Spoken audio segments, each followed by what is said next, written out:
கரூர் ஜவஹர் பஜார் காமராஜர் சிலை முன்பு ராஜீவ்காந்தியின் திருவுருவப் படத்திற்கு கரூர் மாவட்ட காங்கிரஸ் கட்சி சார்பில் மாவட்ட பொருளாளர் மெய்ஞானமூர்த்தி தலைமையில் மலர் மாலை அணிவித்தும் மலர்கள் தூவியும் பயங்கரவாத எதிர்ப்பு உறுதிமொழி ஏற்கப்பட்டது. இந்த நிகழ்ச்சியில் சிறப்பு அழைப்பாளராக கரூர் மாவட்ட உறுப்பினரும் கட்சியின் மாவட்ட துணைத் தலைவருமான ஸ்டீபன் பாபு, SC/ST பிரிவின் மாவட்ட தலைவர் முனீஸ்வரன், மாவட்ட துணைத் தலைவர் ஜாகிர் ஹுசைன், மாவட்ட பொதுச் செயலாளர் கன்னிகண்ணன், மாவட்ட துணை பொருளாளர் கணேசன் உள்ளிட்ட கட்சி நிர்வாகிகள் கலந்து கொண்டு பயங்கரவாத எதிர்ப்பு உறுதிமொழியை ஏற்றனர்.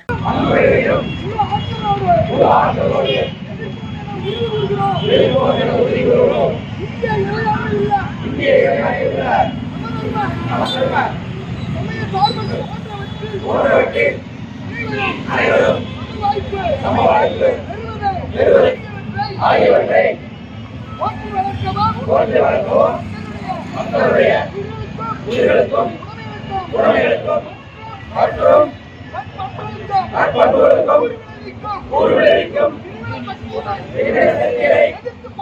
எதிர்த்து போராடுவோம். பயங்கரவாதத்தை அனைத்து நிலைகளிலும் எதிர்த்து